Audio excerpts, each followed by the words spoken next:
Always look back where you've been. Is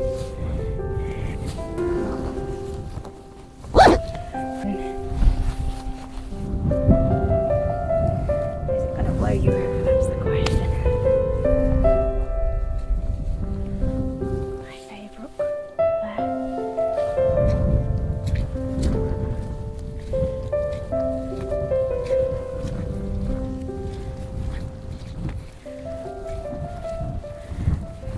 I know what I want to talk about. My motivation for camping. It's come from my early days of being in the University Officer Training Corps in Nottinghamshire when I was at university in Midlands, because I've got a degree in ceramics, which is pottery. Some might say, how can you do a degree in pottery? Well, I did, and I loved it. So with me having an art pathway into higher education, we were encouraged to have other interests at uni.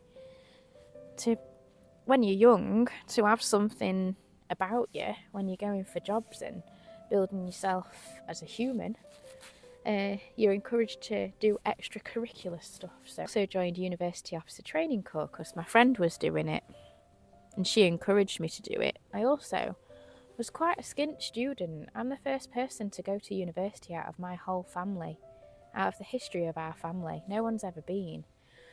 So for me to fund my university, I couldn't just rely on my parents. They paid for my accommodation, but I paid for everything else, unless they bailed me out and I'd gone into my overdraft and learned very quickly how not to go into debt. So I joined the University Officer Training Corps. I got paid from Her Majesty the Queen, God rest her soul. And just like the, like the TA, I think you're going to blow. No, wind's getting up a bit. We went out on exercise in the bleak Leek Moors, and we used to camp out under a tarp and a bivvy, in a bivvy bag, army issue stuff, really heavy army issue things, with a big Bergen. What was the thing that you put around you, with the magazines in, and my rifle, SA-80, a bayonet on the end. No, not a bayonet. I can't remember those yellow things that you put on the end of it to stop any live ammunition coming out if you'd got any.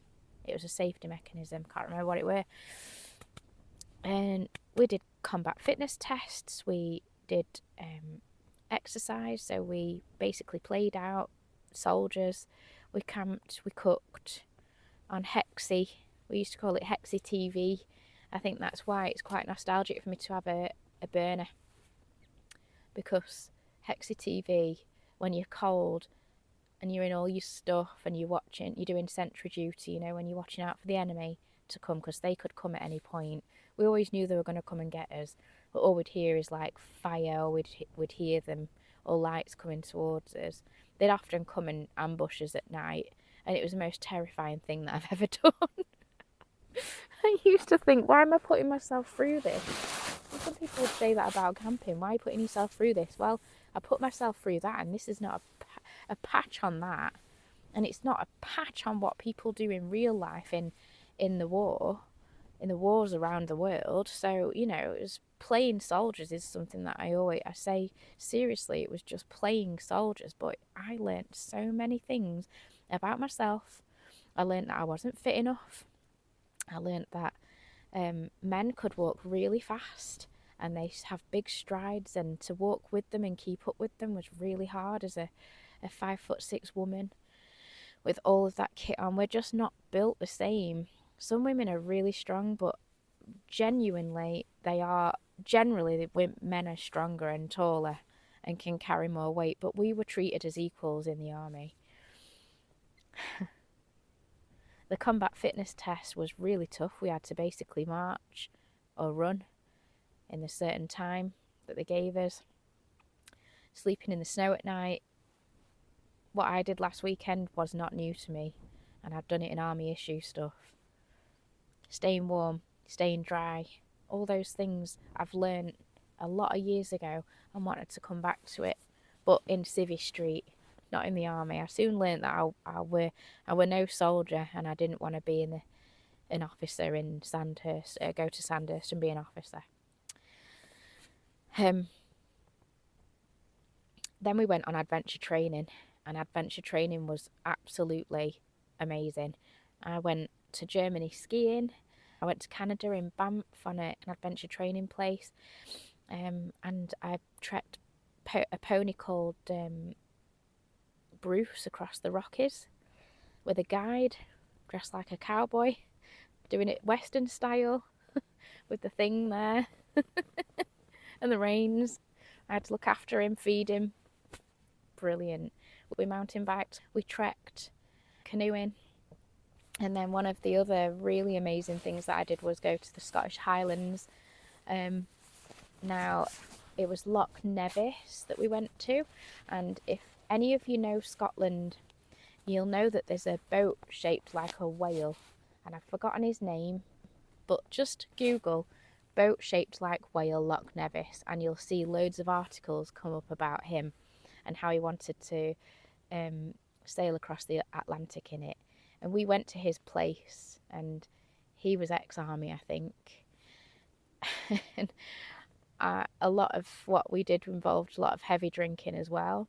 We used to, apart from like orienteering and mountain climbing and mountain skills, all that kind of stuff, going up into the snow line and walking for hours, we did a lot of hard drinking. And one morning I was so hungover I couldn't stand up straight, and I got right done. I got really done. I slapped bum big time. He said I weren't called what I'm called now, but he called me by my maiden surname, Officer Cadet such and such. What are you doing? Did you have too many sherbets last night, Officer Bleep? Yes, sir. Don't call me sir, I work for a living. And I got really done. It was hilarious. So he made me drink a litre of water, which I then spewed up, and then I had another litre of water. He said, until you can drink that water, you're not going anywhere. So, and then we went orienteering up the mountains and did some really hardcore climbing. We got up into the snow line. I think it were a different day, and I'd start to come down with hypothermia because my bottom half got wet and I didn't have waterproof trousers on. So we had to get the bothy bag out, force-fed Mars bars and hot chocolate by 6 men. Fantastic. So camping out with men and being with men, adventuring, it's nothing new to me. I was a minority in the officer cadets. They were all men, and I had to have a bit about me to survive in those situations.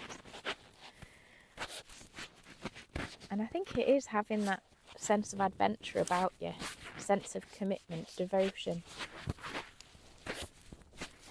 to basically enjoy those types of situations, because it's not for everybody. So, as well as doing the officer training corps, I used to work in the kitchens at university and serve my friends food. They used to write me messages in ketchup and mustard, because when they were all out partying, I was working. And I got pittance for it, but it kept me going back to the supermarket, buying food, and paid for my train tickets to get back home. I even bought a hamster, and you weren't allowed to have any pets, and she used to come back on the train with me in a little carrier. I've got some amazing fond memories from those days. Then when I went home in the holidays, I used to work in a supermarket.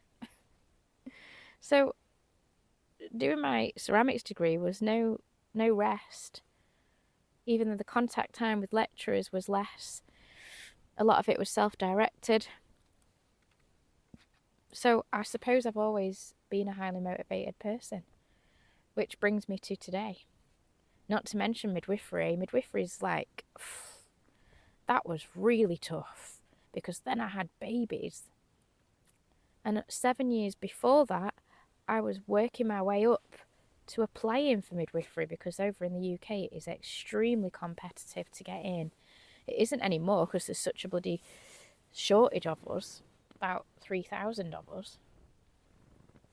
Feels like it's a shortage of more on some days. Can be tragic.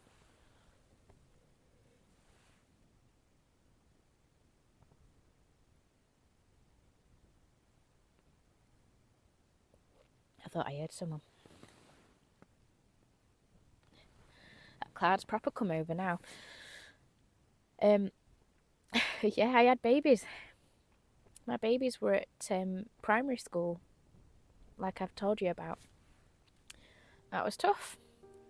So to be able to come out and enjoy a bit of me time after working so hard over the last 20 years to enjoy my life, this gives me the solitude that I need. So I suppose that's a little bit of context for you. A little bit more about me, which I'm sure you'll all enjoy. And I just wanted to say thanks for the people that have commented on me doing the ASMR videos. I had to Google it, didn't know what it was.